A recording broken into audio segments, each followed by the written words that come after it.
Laisna si mi thajaba yamna thui mabok lehauga palakpasida matang asida mahakti pungsum sumkhri rasamani gi fajraba wahai gi lang asida thuraba laisna adu pungpang pangsinkhri ngarang talakpi mahaki lang asida onthong nasu thuna thukhri laisna adu wakhal da khali rasamani na hariba asi asumba wafum ngaktani adubu mangtak haibasidi mangtakni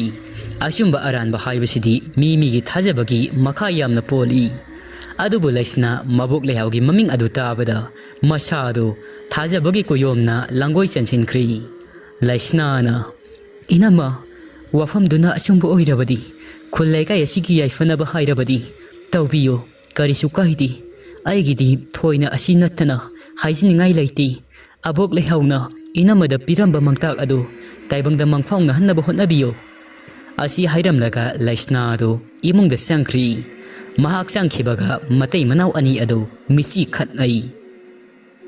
numidangi matam ngaiduna laikhri makhoina hauzik makhoigi aningba apamba adu fangbagi haraubna ngamkhai laikhidri numitugi nungthil laisna lembisna amadi laisnagi mamanabi khara maga abok nganbigi potfamda singju saba thorei abok nganbina laisabisa yauksangni apam nungsi irainagadi senthakideko loising nganbina abok thamoisi khutagi nanthokhiba sanabungum ising iyaida tawduna leirabani khunbinaba ama leirabadi asi haidana deblana morok yamna sala kanuko abok thoidinga besonga do khara namanbirau thambawaduga khara yamna abok nganbina hoida aboksu khangida yausang manung asi maning maya sienbadu anabokti yengba ngamoi loising nganbina aboki watasidi asi hairaga laisabising adu haungaduna noi adubu laisna adudi wakalna henjin khibana tumina walan amata ngangdi nokpasu nokti nungna saba mitamgum tumina tasinduna phakmasi amada famduna lei laisabisingi sanaba haituna mayan suna suraba singsu adu abok nganbina lansilai laisabising adu singju saba haunari loising nganbina ita kaidoragi ungidubo harau kumai matamsida yana manana patpugum pathara isibo laisnana kaisu tawdeda ita loising nganbina nangi mawngsi ai singnadaba ngamdi nahan thabal sungphamda hoini maini hairamda tumina setkiba lamlanba magi wakhalda urok thonglan silangamda leptuna leibadu malida laisna loising nganbigi wahai aduna ikai nungsi yanai marei adu tali tawi thembina amuk loising nganbigi mateng pangsilai hai sarabadi yakumna sahausi nungsibana mafai ama sokrabadi chimbalsi krak phajinbani waikuna sapagum loising nganbina haima ahingba migi wari sanurunu haibado chumlidana ada nupa ahum khak laibasi ita nahangi nupa do yauremi laisna do loising nganbina yengliba maikei aduda mamit ado hek yengthok lori singlemba rabi momo makhoi ahum ado yamna nana nganbigi potpham tamna lai singlemba gi mitka laisna gi mamitka ado hek misa naruri laisna thamoi do maro lolai singlemba umaktada sakadabagi ngaiduna leiraba aidi usan mairik nungsi marik na kaba henmallaba thamoini khajiktang chaitheng phangbada masha langgadabagi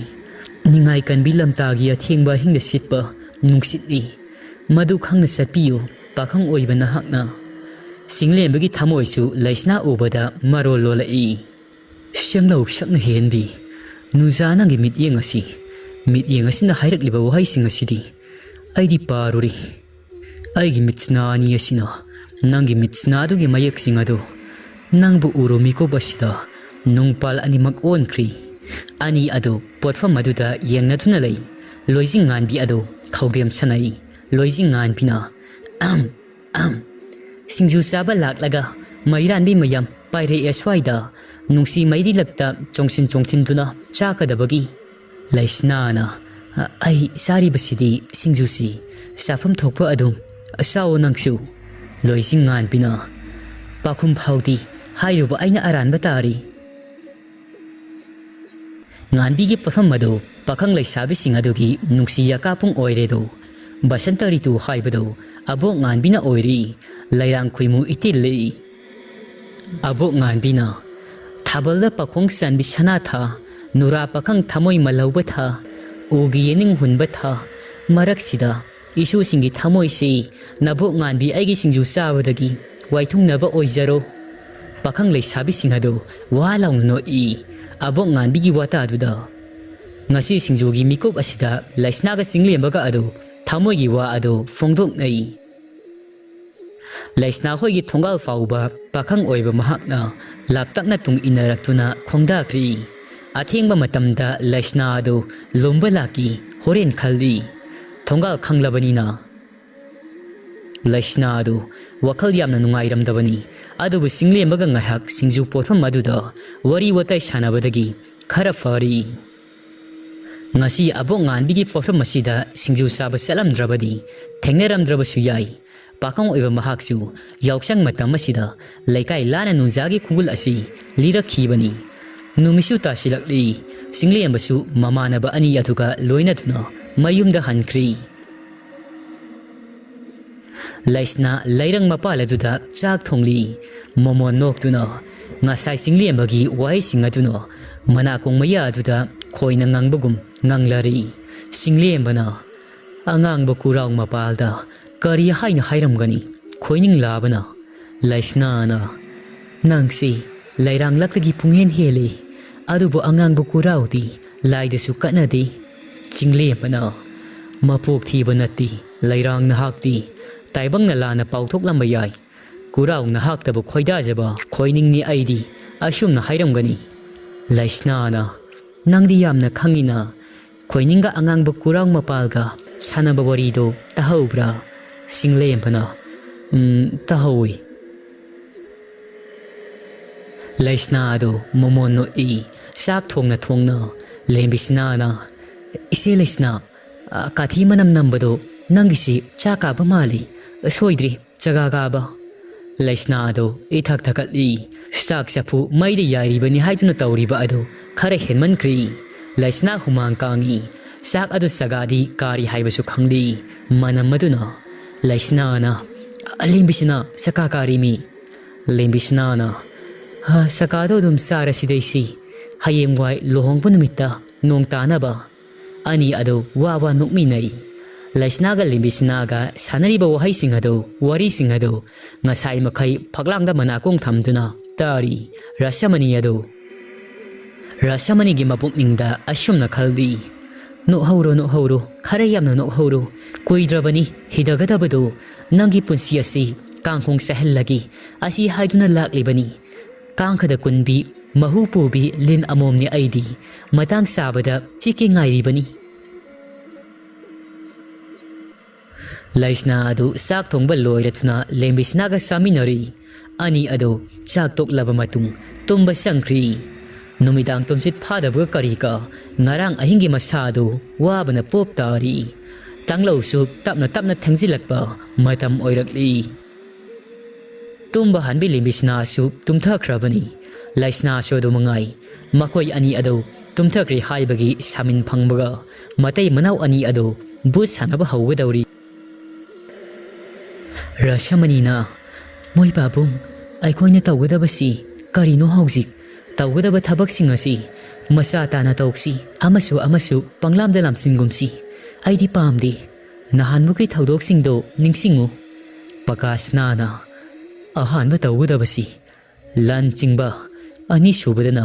laisnabu namthaba. Khullaikai sida leiba yaitong khamdongba singdagi lan chingba sida hidak adu khara lairaga siamasi mina thajaba khara watkadaba mali. Rasamani na moi pabungna asina phani haibado adu tawrasi. Ani adu wari sanana Khagi Leihao makhong aduda haujikti laifataba bhoot pressing adu sanaba hawadauri. Ngarang numidang yungsinkhiba yeno matang tarit adu maduda sindur angangba saisinkhri kokta koksit yetkhri. Bhoot adu kauthokadauri. Khagi Leihao makhong aduda tantriki oiba mayeksing laising adu Laimai aduda thawan misak sana ye Rashamanina Moi babung Horen bus hanaraga Nahan wai Nungan kibana hando kibado Bus hanabo losil hauda bathabgok singdo Ningsing biyoko Amambana lairingai losin hoksi Bikash nana Hoida Aishu khangida nupi Nang pakhat man kibasinako Rashamanina Pakatradi yaribo sibo Lakpada ngairi Bus hanaba phari gaina Asilu koktuna sunu yengang taibado Ay ngamaroi Bikash nana Nang si manghangi hai Tumina layu Ay natawi basi Tumina dumag yengo Sabing Rashamani ado Tumina lay Sileta na setlaga Laywat nwa tantrik asi Tamlubani Laining mamiyan sadu singdagi Bikash na asi Laisna bumang taghal lagi kan Bus hanabagi taurang asi Haugzikti usin na sinna loiri Bus hanaba haugadauri Ahing duda tapna moibung adu khongi Maming tagi Mine takini haiduna Bikash na ado Moibung adu hek khongbaga Samtop lairiba mapa aduda khiliba Ngari namnaba kharung sing ado Leng satpa nikpa hauri Bikash na Hauro mikap thoklu Nangi matam yauri Yakaiba Aigi sintha si Nangna thabak oina panglaro Lao nasinjak piragi Nangi sanaba Samu makok ado Chayol sigi manungda Aina pijagani Thoraklu Lamhangda saktabu uthakta yaipa Aigi yathangni Asumni hek haibaga Yamna ingba Unpuba nungsit ama Sisila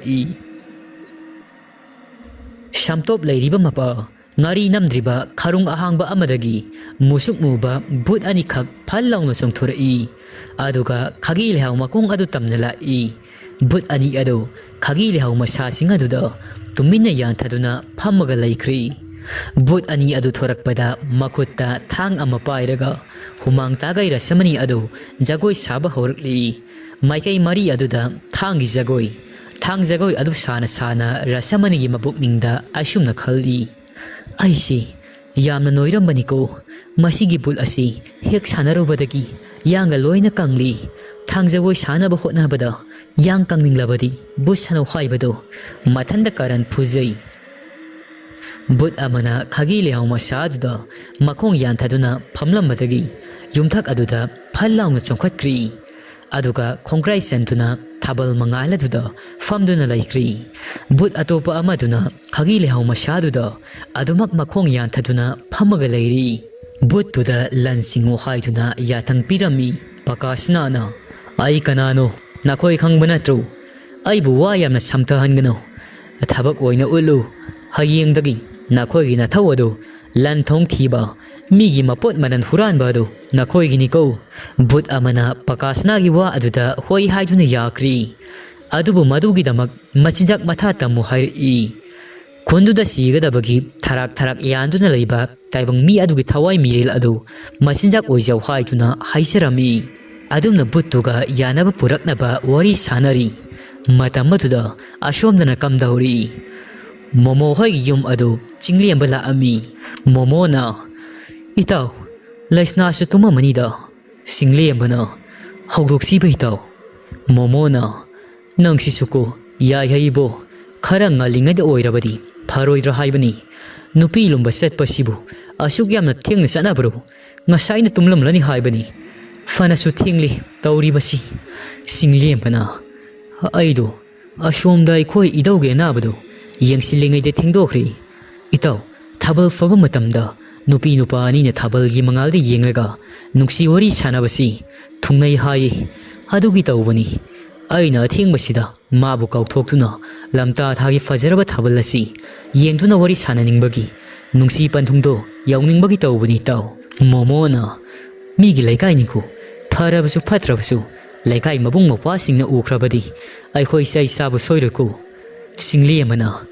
Numidang asidabu Karaydagi mabung mapano Asilao Yawnaba salasi Mikup kharada unarabadi yari Maga Magi nungsi saktamdo Uningduna tawbani taw Momo na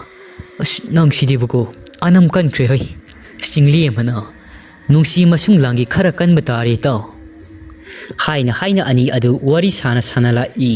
Laisnabu mayumdagi kauktoklaga Thabal mangala sida wari sabasi khan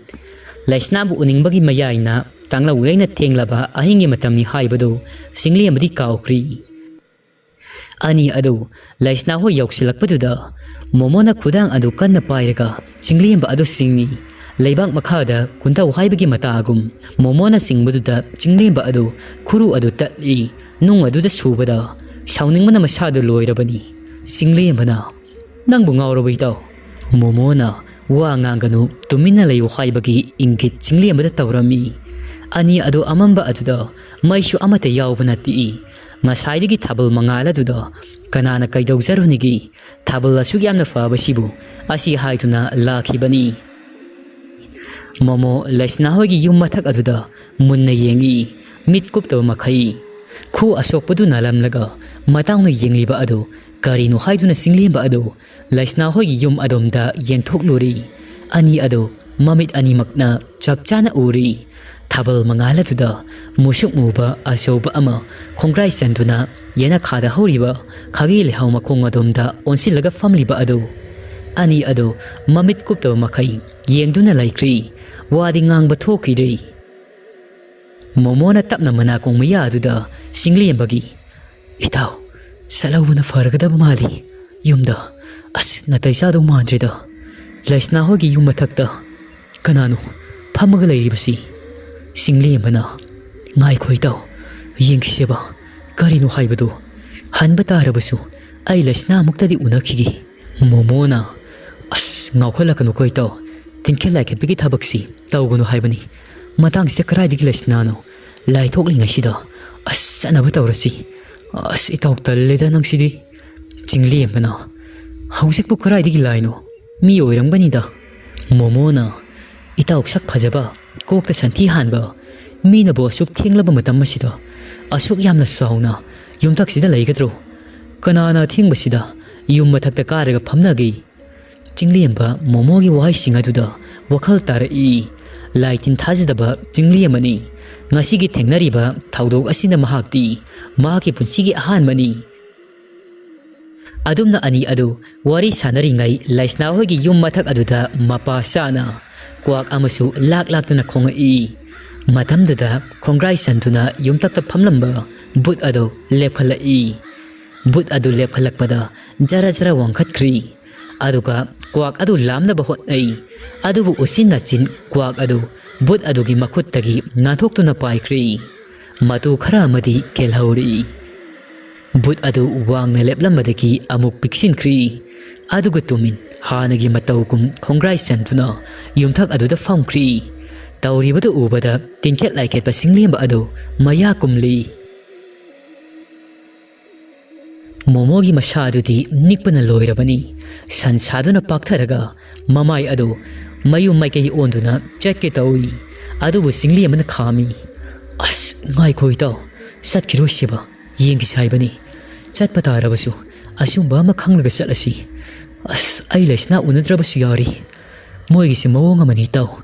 laira tilla butla amadi oiragani masi sungsoi soiroi daito momona itaw ai asumba gamda pamjadri yum hanaba tawrasiba as ai yamna kiri taw but asina khangi bathoklo ai khoi ani soidana awafamda tagani chingli abana pangda batawunu daito nangnu panatru but nai khoi ani da kaido bangamgani but asi sanabami amadi soidana lairangbani madu khanglaga chalasi taw momona mayekna taklabani taw khangnubagi mathau tadi but asi laisnana soidana sanaba oirambani makhoigi mapa mapusing adu lightingga mari leinaba thabak yamna tawi haibani momogi wahai aduda chingli amagi thamoi adu chaina phaukhri sanamaki but asina laisna hoigi yumthak asida phamduna leiriba asi but asi laisnana sanaba oibra masada chingnaba kayamasu phawi singlemba adu ngaiak ongduna lei momona amuk makha tarai as itaw nungai taba tawrunusi laina sanmani khallo nang amuk hanna maga unaranu bus hanabi koiraga nang kaidoge haibanu as madarani nupi sibo atai miyam sulai mangonagi henbi ama soidana thengnarakani but hanabi magi wakhalda laiman oigadabagi sarukpudi matam lairingai khongpam handu ukoitaw singli mana hoitaw Ai itaunu haibasi yaragi kaidoruni but sanabi amagi wakhalda thamoi laiman oidui sarukti but sanabi mabudi aina kaidonungda punsi khongloi oibadi ngamloi ngasidagi ai magi wakal thadoklagani singlemba asum aran mamut kana khangdringai makong yauna thangjinjingai laisnabu yamna lana laukri momogi wahai singduna su ayambani singyangsin bagum thokri momona itaw nupa haibisidi ngangna khiba wa ngaksiko adubu wafum amana aikhoi ani na laisnagi mafumda mahak but sanari haituna khangle haibasi khanganba yadiko khangle haiba mikupta aikhoi ani busu mana but thajintuna hatpa yaribani momogi wahai singduna singlemba ado masa ado sabung sabung lawi singlemba amadi momodo to minna but aduna udingai mayum yawna balakli momo su mayum de sanghori singlemba su ado mangai magi kadu da changlai makong na tuna tumthaba yada wakal kayama su khalli laisna nang se ai di fana khalubani nang su nangi naben khoida wa sanabi lairindagi tarabini nakhoi o amattadagi uhaini haibada paksai matam lairingai nangi asumba sajali sel ado khangawasi aigidi laibak yamna pharabani nangi lu tongda sangba masudi haujik phawba koklamdri layengi suthang singni haibada matik sai aigi idawdo nakhoi naben lairina thaina thawai mi kauthokuna khoidawa sanatuna hatki haibado adubu pumnamak ado kauthokuna aina nangmu nungsi khibani adubu ngasidagi aigi idaw hatkibagi lamanado nangi nathakta aina pina khungwani singlemba pungning wakan onkri mara laijadrabi laisnado asuki matik lana khankri pakhang mathot karakpagi apam nungsibado yaknabagi mairina tangoi tana sakri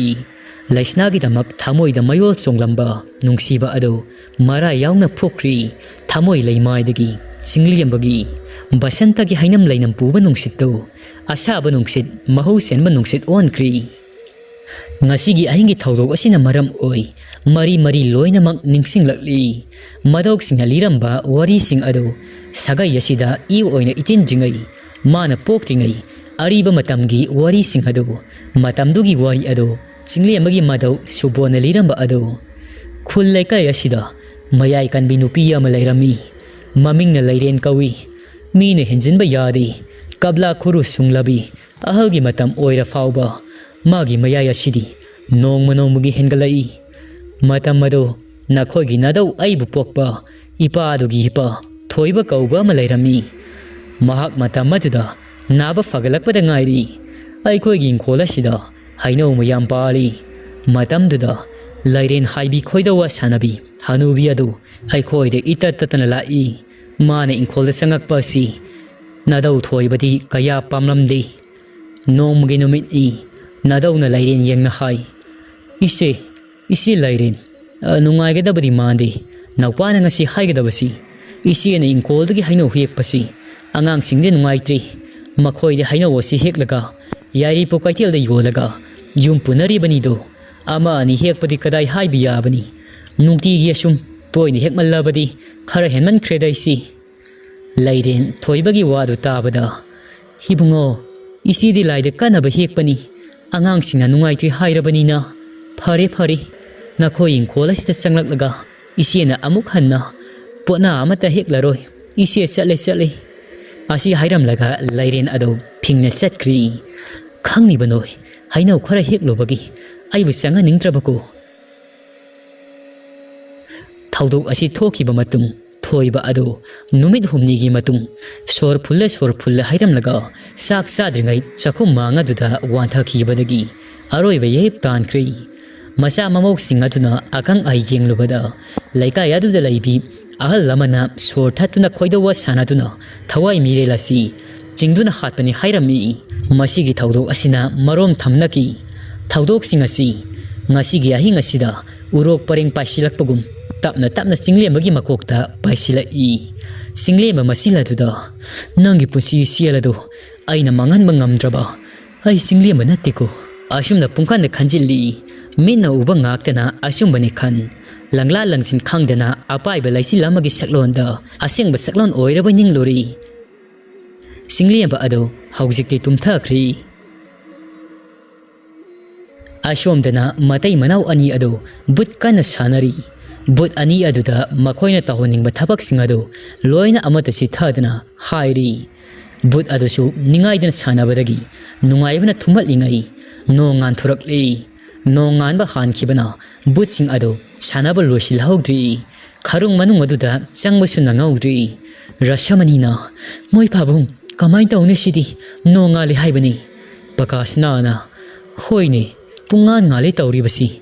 ꯂꯩꯋꯥ ꯇꯤꯟꯋꯥ ꯁꯣꯟꯗꯨꯅ ꯕꯨꯠ ꯑꯁꯤ ꯐꯥꯖꯤꯟꯕꯁꯨ ꯌꯥꯔꯔꯣꯏ ꯊꯥꯗꯣꯛꯇ꯭ꯔꯕꯗꯤ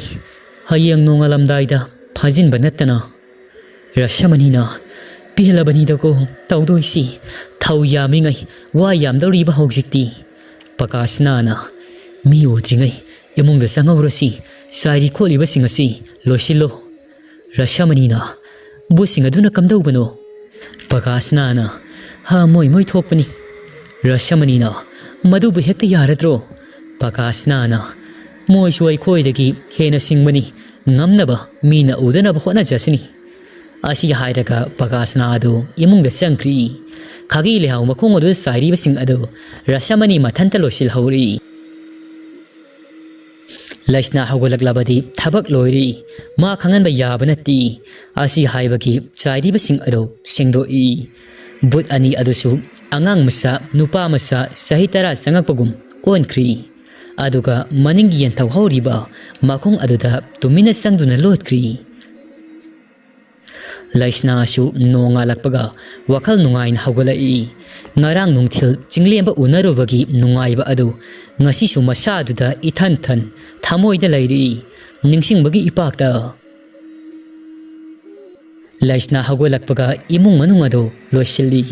ꯆꯥꯉꯟ ꯆꯥꯔꯒ ꯃꯥꯒꯤ ꯀꯥ ꯑꯗꯨꯗ ꯌꯥꯏꯔꯤꯄꯣꯛ ꯀꯩꯊꯦꯜꯗ ꯌꯣꯟꯅꯕ ꯂꯥꯏꯔꯤꯕꯤ ꯁꯥꯔꯤ ꯅꯨꯃꯤꯠ ꯆꯞ ꯌꯨꯡꯂꯛꯄ ꯃꯇꯝꯁꯨ ꯑꯣꯏꯔꯛꯂꯤ ꯃꯇꯥꯡ ꯁ꯭ꯋꯥꯏꯗꯅꯤ ꯕꯨꯠ ꯑꯅꯤ ꯑꯗꯨ ꯌꯦꯟꯊꯧ ꯃꯈꯣꯡ ꯑꯗꯨꯗꯒꯤ ꯊꯣꯔꯛꯏ ꯃꯅꯤꯡ ꯃꯌꯥ ꯑꯗꯨꯗ ꯁꯥꯐꯣꯡꯕ ꯍꯧꯔꯛꯏ ꯑꯃꯗꯤ ꯁꯥꯏꯖꯤꯟ ꯇꯝꯅ ꯐꯜ ꯂꯥꯎꯅ ꯆꯣꯡꯈꯠꯈ꯭ꯔꯤ ꯑꯗꯨꯒ ꯑꯍꯣꯕ ꯑꯃꯗ ꯌꯦꯡꯉꯛꯏ ꯂꯩꯁꯅꯥꯅ ꯂꯩꯔꯤꯕꯤ ꯁꯥꯗꯨꯅ ꯂꯩꯕ ꯑꯗꯨ ꯕꯨꯠ ꯑꯗꯨꯅ ꯎꯔꯛꯂꯤ ꯂꯩꯁꯅꯥꯗꯤ ꯃꯁꯥꯗ ꯀꯔꯤꯃꯠꯇ ꯈꯪꯖꯕ ꯅꯠꯇꯦ ꯂꯥꯏꯔꯤꯕꯤ ꯑꯗꯨꯗ ꯄꯨꯛꯅꯤꯡ ꯍꯛꯆꯥꯡ ꯂꯨꯞꯅ ꯑꯗꯨꯃꯛ ꯁꯥꯔꯤ ꯃꯇꯝꯁꯤꯗ ꯃꯈꯣꯏꯒꯤ ꯆꯥꯛꯈꯨꯝꯂꯣꯝꯗ ꯆꯐꯨ ꯂꯦꯡꯕꯒꯤ ꯃꯈꯣꯜ ꯑꯃ ꯇꯥꯔꯛꯏ ꯂꯩꯁꯅꯥ ꯑꯗꯨ ꯍꯧꯗꯣꯡꯅ ꯑꯣꯏꯔꯕꯣꯏ ꯍꯥꯏꯗꯨꯅ ꯅꯤꯡꯉꯥꯏꯗꯅ ꯂꯩꯊꯣꯛꯏ ꯕꯨꯠ ꯑꯅꯤ ꯑꯗꯨꯒꯤ ꯃꯅꯨꯡ ꯑꯇꯣꯞꯄ ꯕꯨꯠ ꯑꯃꯅ ꯆꯥꯛꯈꯨꯝꯗ ꯆꯪꯉꯛꯏ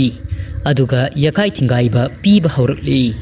ꯆꯐꯨꯗ ꯅꯠꯇꯅ ꯀꯣꯜꯂꯨꯞꯇ ꯎꯞꯇꯨꯅ ꯊꯝꯂꯤꯕ ꯀꯣꯜꯂꯤꯛꯁꯤꯡ ꯑꯗꯨꯒꯤ ꯃꯈꯣꯜ ꯀꯌꯥ ꯑꯃꯁꯨ ꯊꯣꯔꯛꯏ ꯂꯩꯁꯅꯥꯅ ꯀꯔꯥꯏꯗꯒꯤ ꯍꯧꯗꯣꯡꯅꯣ